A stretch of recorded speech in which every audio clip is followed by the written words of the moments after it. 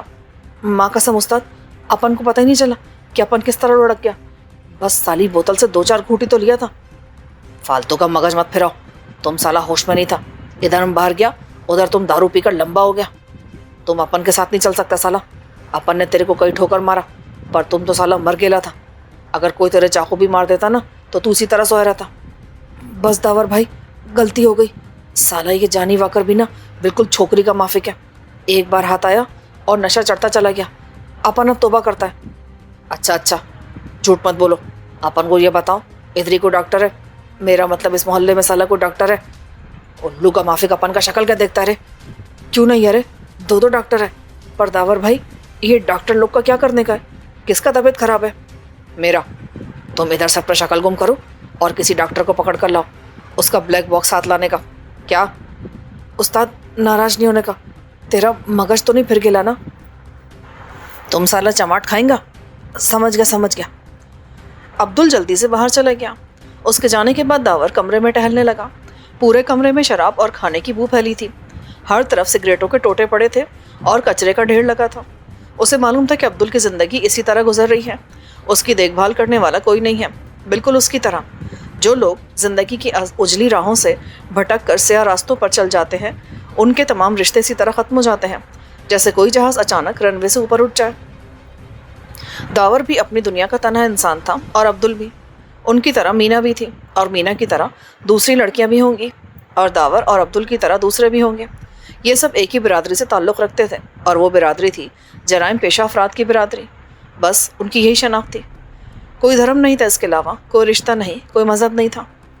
آ جاؤ ڈاکٹر صاحب. عبدل کی آواز آئی اور وہ دروازہ کھول کر اندر آ گیا. اس کے ساتھ ایک موٹا سا ڈاکٹر بھی تھا جس نے سفید قمیض اور نیلی پتلون پہن رکھی تھی. وہ صورت سے ہی کائیاں معلوم دیتا تھا. آ جاؤ, یہ اپن کا فلیٹ ہے. آؤ. ڈاکٹر جھجکتا ہوا کمرے کے وسط تک آ گیا. عبدل نے داور کے اشارے پر دروازہ بند کر دیا تھا. مریض کہاں ہے؟ ڈاکٹر صاحب, کیا میں مریض دکھائی نہیں دے رہا؟ داور نے مسکراتے ہوئے کہا. تم, کیا ہوا تمہیں؟ یہ دیکھے ڈاکٹر صاحب, نبض دیکھ لیں میری. داور نے اپنا ہاتھ آگے بڑھا دیا. ڈاکٹر بیگ میز پر رکھ کر داور کی طرف بڑھا. داور نے ایک جھٹکے سے اس کا ہاتھ پکڑ کر اپنی طرف کھینچ لیا. ڈاکٹر اپنی جھونک میں آگے آیا اور داور نے ایک نپا تولا ہاتھ اس کی کن پٹی پہ جڑ دیا. یہ صرف ایک لمحے کی ضرب تھی, بہت ہلکی, لیکن اس ضرب نے ڈاکٹر کو بے ہوش کر دیا. اس سے پہلے کہ وہ فرش پر گرتا, داور نے اسے سنبھال لیا. اس نے بڑی آہستگی سے اس کو فرش پر لٹا دیا. عبدل پھٹی پھٹی آنکھوں سے یہ کارروائی دیکھ رہا تھا. ماں قسم بھائی, یہ کیا گڑبڑ ہے؟ یہ بیچارہ تو بے ہوش ہو گیا. ہاں, اور اب تم اس فلیٹ میں رہنا. میں 1 گھنٹے میں واپس آ رہا ہوں. اور سنو, ڈاکٹر کو کہیں جانے کی اجازت مت دینا. اگر کوئی گڑبڑ ہوئی تو تمہارا بھیجا باہر کر دوں گا. کسی کو پتہ نہ چلے کہ ڈاکٹر یہاں ہے. سمجھ گئے؟ سمجھ گیا استاد. داور نے اپنا سوٹ اتارا اور ہلکی سی ایک قمیض اور پینٹ پہن لی. پھر اس نے عبدل اور بے ہوش پڑے ڈاکٹر پر ایک نگاہ ڈالی اور کمرے سے باہر چلا گیا. اب اس کا رخ بھولے ناتھ کے جوا خانے کی طرف تھا. بمبئی میں داداؤں اور گنڈوں نے الگ الگ علاقوں میں اپنی حکومتیں قائم کر رکھی تھیں. ایک علاقے کا گنڈا دوسرے علاقے میں داخل نہیں ہو سکتا تھا. یہ ایک طرح کی سلطنت تھی. ان لوگوں نے بمبئی کے نقشے میں اپنی اپنی لکیریں کھینچ رکھی تھیں, اور ان میں سے کوئی بھی آگے نہیں بڑھتا تھا. سب کے اپنے اصول تھے, اپنے کارندے تھے. بھولا ناتھ داور کے علاقے میں اپنا جوا خانہ چلاتا تھا.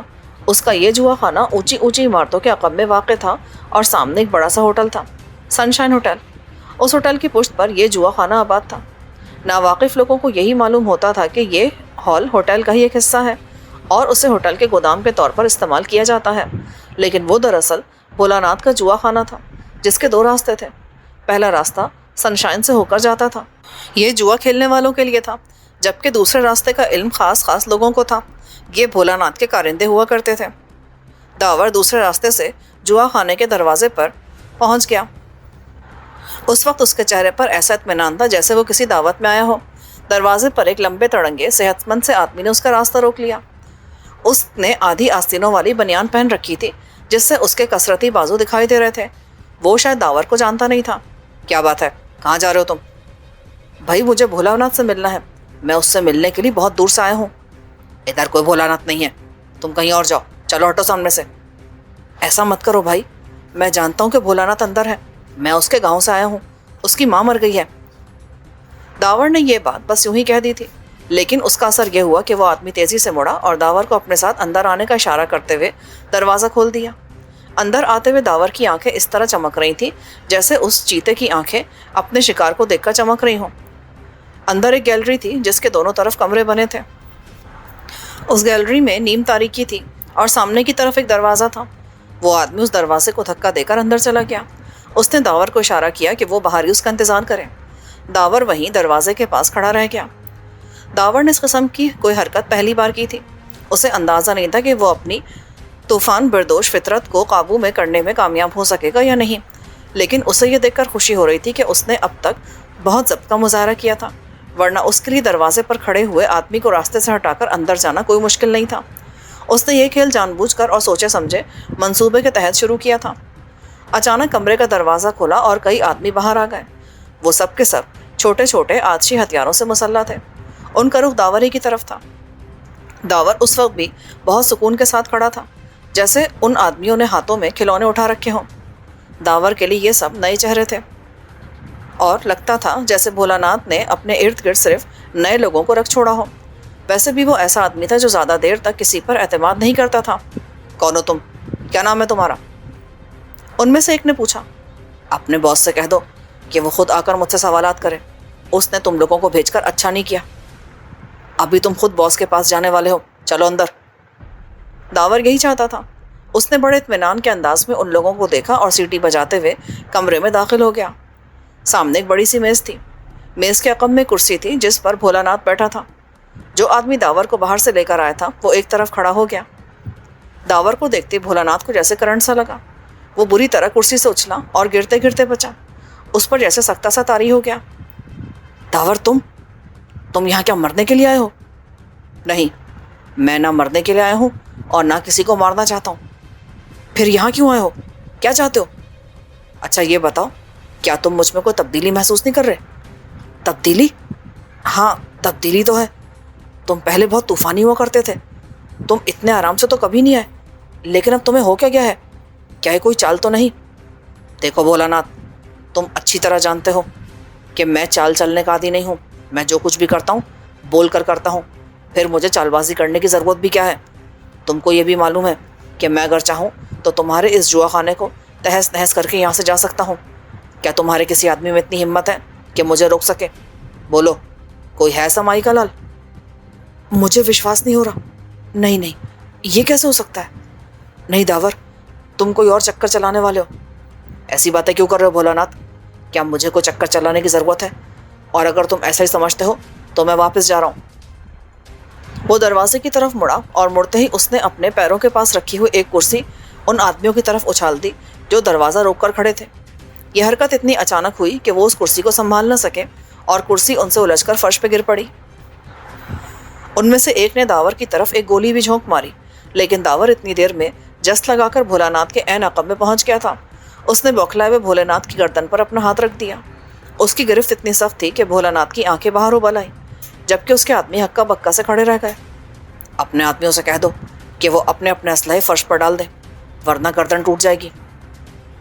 بھولا ناتھ نے بڑی مشکل سے پھنسی پھنسی آواز میں اپنے آدمیوں کو اسلحہ پھینک دینے کی ہدایت کی۔ وہ لوگ کچھ دیر تک الجھی نگاہوں سے ان دونوں کو دیکھتے رہے، پھر اپنے اسلحے فرش پر ڈال دیے۔